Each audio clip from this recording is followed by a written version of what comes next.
Hi hello सगळे कसे आहात? सगळे बरेच असेल. मी पण बरी. सगळ्यांना राम राम मनापूर्वक आणि सगळ्यांना गुड मॉर्निंग. आणि हे व्हिडिओ आहे माझा कालचा आणि मी आज अपलोड करते का म्हणजे मला वेळ भेटला नाही म्हणून त्याच्यामुळे. आणि सकाळी उठली होती मी. गोलूला पाठवायचं आहे, स्कूल पाठवायचा होता आणि टिफिन पण तयार करायचा होता. आणि सकाळी तर हर बायकाला उठायलाच लागतं का म्हणजे सकाळी टिफिन तयार करायला लागतं पोरांचा आणि त्यांचा पण हस्बंडचा पण. तर त्याच्यामुळे मी उठली होती आणि थोडाफार तब्येत खराब होती, माझी पण होती आणि त्यांची पण होती. त्यांना ताप येत होता हस्बंडला आणि गोलूला पण खोकला येत होता. त्याच्यामुळे थोडा उशीरच उठली. मी उठली होती 7:30ला का म्हणजे 8:30ची गोलूचं स्कूल आहे आणि 11 वाजता त्यांचा ड्युटी आहे. आता सकाळची ड्युटी 1 महिने असं आहे, 1 महिना तसा असतो त्यांचा. त्याच्यामुळे 11ची ड्युटी होती, पूर्ण महिना 11 वाजताची ड्युटी आहे आता. तर त्याच्यामुळे थोडा उशीरच उठते, लवकर उठत नाही. 7:30-8ला उठते, होऊन जातं. आणि गोलूची टिफिन तयार करायची होती, ते नाश्ता पण तयार करायचा होता. त्यांना साबुदाणा खायचा होता म्हणून मी साबुदाणा बनवत होते इथे मी. आणि हे जे टिफिनमध्ये साबुदाणा आहे ती मी उपास होती एकादशीची, त्याच्यामुळे तिनं उरला होता. मला एवढं नव्हता, लई जास्त झाला होता मला ते साबुदाणा. खीर बनवून खाल्ली होती तर खीरला एवढं लागत नाही म्हणून मी थोडीसं काढून ठेवली होती फ्रीजमध्ये. नंतर विचार केली की आता हे आणि ते मिक्स करून बनवून टाकते म्हणून साबुदाणा बनवते.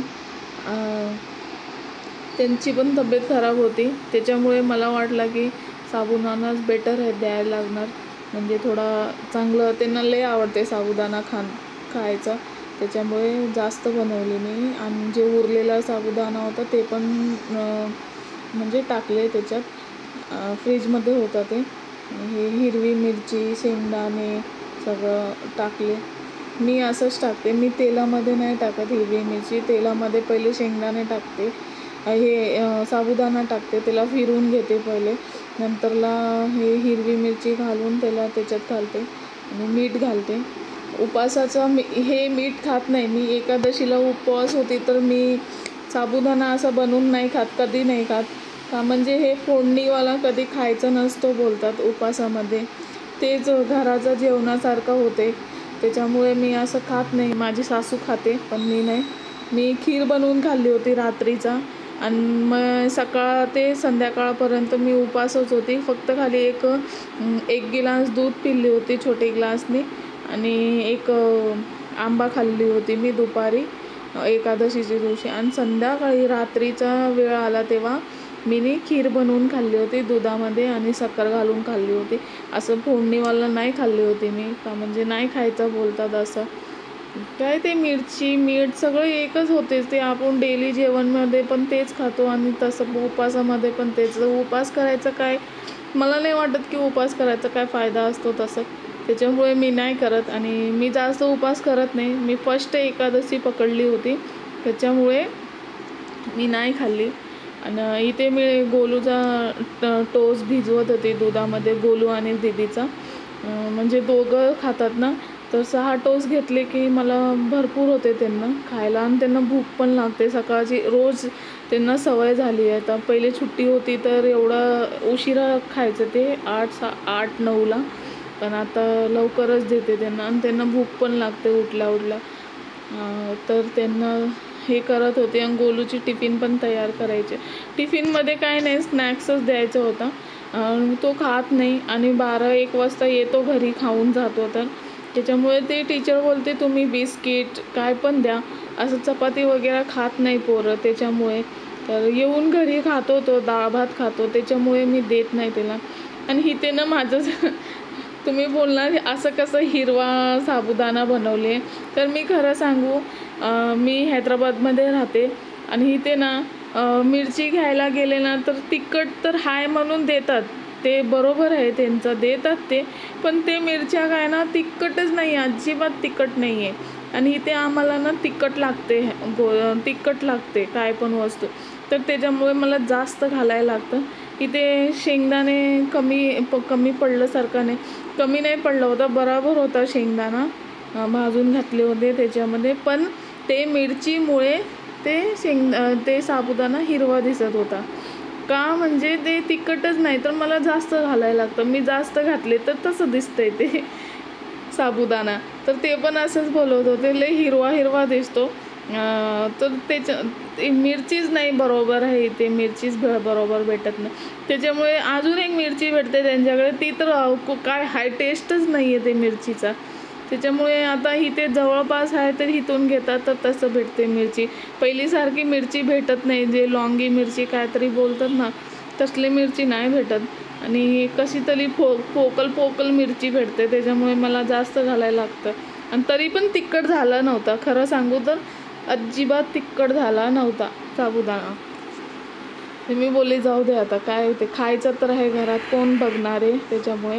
आणि ही ते गोलूला तयार करत होती आणि त्याचे पप्पा झोपले होते. त्याला खोकला पण लय येत होता.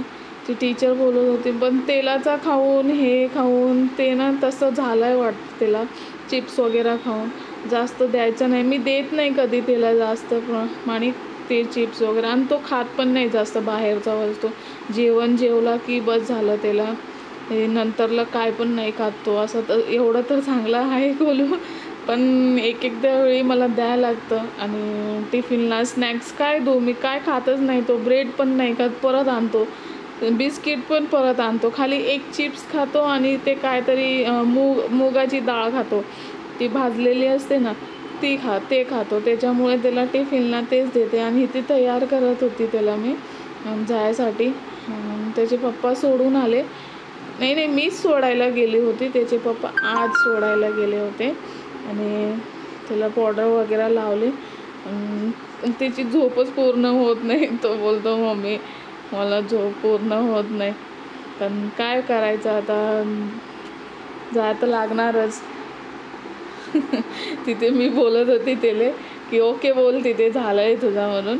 तर तिथे दीदी पण जात होती, पण त्याला नाही घेऊन जायचं होता दीदीला घरी सोडायचं होतं. इथेच होता. आणि सकाळी ना इथे ना रांगोळी काढतात ना, सगळं पाणी असतो रोडावर का, म्हणजे सगळं आपल्या हे धुतात ना, तर ते पाणी पूर्ण खाली जातं असं. तर ते चालायला लय बरं नाही वाटत. त्याच्यामुळे मी त्याला घेऊन नाही जात आणि पटकन सोडून आली त्याला. आणि इथे ना त्यांना साबुदाणा देत होती आणि चाय देत होती. चाय आणि साबुदाणा झालं होता माझा, सकाळीच झाला होता गोलूचे बराबरच टिफिन बराबर. तर त्याच्यामुळे त्यांना दिली. आम्ही दोघं खाल्ले. मी पण ब्रश करून घेतली होती, त्यांनी पण केले. तर आम्ही दोघं पण चाय आणि ते घेतले. आणि स्वयंपाक पण करायचा होता, तर मला पटापट करायचा होता. त्याच्यामुळे मी बोलले की आता देऊन येऊ. आणि इथे ना गोबी, तुम्हाला एक गोष्ट सांगू, ह्या पाणीमध्ये ना कधी पण गोबी बघून घ्या. आणि कोण पण पुरुष जात असेल ना, त्यांना पण बघून घ्यायला बोला. ह्यांनी गोबी आणले होते ना, थोडंफार म्हणजे त्यांनी भाज्या आणले होते ना, ते पाणी मारलेला भाज्या. आमचे हस्बंड असेच आहे, कधी पण आणले ना भाजी, पाणी मारलेलाच भाजी आणणार आणि 2 दिवस टिकत नाही ते भाजी, असंच खराब होतात. नाही ती तुम्हाला एवढं मोठी गोबी होती चांगलीवाली, आणि ते ना पाणी मारलेले होते. कसं तरी होत होती ती. तर मीनी काय केली, जेवढं चांगलं होतं, मला भाजी बनवायची होती आणि भाजी काय नव्हती, तर बोलली की फटाफट बनव. आणि मीनी काय केले, पाणी उकळवली, त्याच्यात थोडासा मीठ घातली, त्याच्यानंतर ते गोबी थोडासा मीनी त्याच्यात टाकले. गरम पाणीमध्ये कधी पण गोबी हे करून घ्या, म्हणजे किडे वगैरे काय असले ना तर निघून जातात त्याच्यामुळे. तसं करून घेतले. एक साईडला आलू कापून घेतली होती, कांदे कापली, टमाटर कापली त्याच्यात घालायला, कढीपत्ता आणि कोथिंबीर पण घालायचं होतं. आणि हे जे डब्बा दिसते ना, हे अद्रक लसूणचं आहे. माझा लसूण ना असं संपलं आहे, आणि त्याच्यामुळे मी ही दुकानातून 20 रुपयाचा डब्बा भेटते हे म्हणून तेच आणले. आता सकाळी होत नाही लवकर सोलायला, तसं तर मी सोलून ठेवते सगळं, पण नव्हता माझ्याकडे म्हणून हे डब्बा आणून ठेवले मी. थोडे मार्केटला गेली नाही आहे मी, इथूनच भाजी आणतात, जिथे बाजूमध्ये आहे भाजीवाला. त्याच्यामुळे मार्केटला गेले तर स्वस्त भेटते तिथे सगळं, तर थोडाफार स्वस्त भेटते, त्याच्यामुळे मी इथून आणत नाही, काय पण लय महाग देतात म्हणून. आणि इथे गोबी मी ना पहिले गरम पाणीमध्ये घालून घेतली होती, मीठ घातली होती त्याच्यात, आणि सगळं हे करून घेतले का म्हणजे किडे निघून जाईल त्याच्यातले. म्हणजे किडे असले ना तर खायला बरोबर नाही वाटत. नव्हते किडे तरी पण माझा डाऊट आतमध्ये असतात ना, त्याच्यामुळे मी गरम पाणीमध्ये मीठ घालून आणि त्याला घातले होते. त्याच्यानंतर त्याला चाळवून घेतले आणि मीठ सगळं घालून त्याला शिजू दिली मी. त्याच्यानंतर बुक्की घालून आणि शेंगदाणे घालून नंतर त्याला एकदम चांगलावाला भाजी बनवलं. मस्त झाली होती भाजी गोबीची. पण आम्ही ना खरं सांगू एवढं खात नाही गोबी. आम्ही घाबरूनच खात नाही. मी तर आणतच नाही जास्त. ह्यांनीच आणले होते त्या दिवशी. जास्त नाही आणत मी का म्हणजे ह्याच्यातनं किडेमिडे असतात ना, बरं नाही वाटत मला. लई घाण वाटते ते खायला. त्याच्यामुळे ते अद्रक लसूण पेस्ट घातली आणि कोथिंबीर घातली, हळद घातली. आणि गोबी कधी पण कोण पण आणू ना तुम्ही लोक, खरोखर बोलते मी, बघून खावा, बघून तोडा आणि बघून बनवा. का म्हणजे त्याचं एक टायमाला ना ते पत्तागोबी बोलतात ना, ते खाल्लेले बरं असतात. ते चांगले लागते भाजी, ती लय भारी चांगली लागते. आणि ही ना मला पण नाही आवडत आणि घरात पण जास्त कोणाला आवडत नाही. त्या दिवशी तर भाजी काय आणायचे म्हणून त्यांनी घेऊन आले होते. हे बघा मी भाजी ठेवते फ्रीजमध्ये, त्यांनी आणलेले टमाटर वगैरे ठेवते. आणि भाजी ओल्ली होती तर त्यांना मी ओरडत होती, तुम्ही अशी भाजी का आणतात ओल्ली? ते पाणी मारलेले. त्यांना बोलायचं ना असं पाणी मारलेले भाजी नको द्या म्हणून. तर मी असं बोलत होती त्यांना आणि सगळं मिक्सच करून दिले होते. तर सगळं वेगळं करत होती मी आणि फ्रीजमध्ये ठेवत होती. म्हणजे एकत्र राहिलं ना तर पूर्ण खराब होऊन जाईल. मिरच्या पण 4-5 एक खराब झालेले होते. असंच करतात पुरुष माणूस गेले ना, ते ना भाजीवाले बोला, दुकानवाले बोला, त्यांना असंच करतात. ते बघत नाही कधी आणि त्याच्यामुळे त्यांना असंच देतात. ते जे देतात ते घेऊन येतात, बस एवढंच. तर त्याच्यामुळे मी त्यांना जास्त पाठवत नाही. पण मी आता बाहेर गेली नाही, त्यांना बोलली तुम्हीच घेऊन या. तर ते आणले. पण त्यांना असंच कवा पण जावं ना असंच भाजी देतात. कधी पण बघून आणायचं भाजी त्यांना बोलते मी. तर ते बोलतात मी काय बघू तिथे, मला समजत नाही तिथे भाजीचा. तरी काय बोलायचं आता, त्यांना पण काय बोलायचं म्हणून गपचूप बसली. आणि अद्रक आणले होते त्यांनी 1/2 किलो, 25 रुपयाचे 1/2 किलो. ते भाज्या पण लय महागे आणि कांदे तर अजून महागे. 100 रुपयाला 4 किलो कांदे देतात इथे आमच्याकडे हैदराबादमध्ये. तुमच्याकडे कसं देतात मला नक्की सांगा. आणि इथे लय महागाडी आहे बाबा, एक से एक सामान महागाडी. कुठलाही घ्यायला गेले ना 100 रुपये तर एक 10 रुपये प्रमाणित झालं आहे.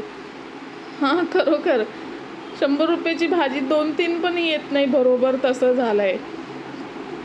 एवढं महागाईमध्ये कसं खायचं, किराया कसं द्यायचं, कसं करायचं, मला तर काय समजतच नाही. तरी खायचं तर खातातच आपण, पोटासाठी तर सगळं करतात, तर खायला लागणार ना असं कसं. पण मला बोलते की मी इथे हैदराबादमध्ये लई महाग भेटते का, म्हणजे गावी असं महाराष्ट्र साईडला ना, थोडा गाव साईडला असतो ना, तर तिथे स्वस्त भेटते आपल्याला कुठली वस्तू, थोडा भाजीपाला बोला काय बोला. शेती वगैरे असली तर ते घराचा पण घरी पण शेतात करू शकतात आपण आणि घालू शकतात भाजीपाला.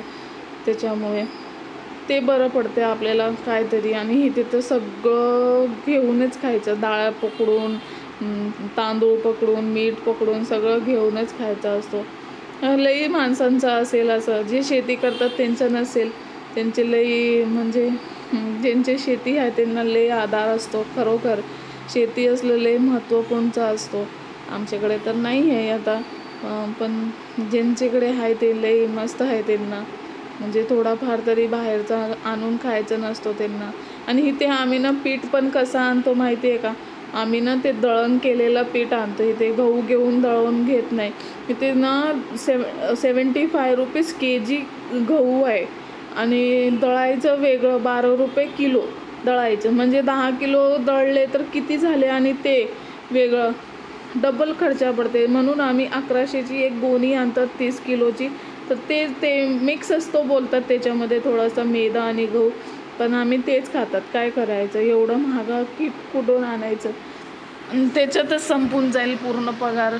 एकतर येतच एवढूसा पगार आहे आणि त्याच्यामध्ये सगळं भागवायचं बोलले तर लई कठीण आहे. म्हणून थोडाफार आम्ही 4 माणसं आहे पण होऊन जातं.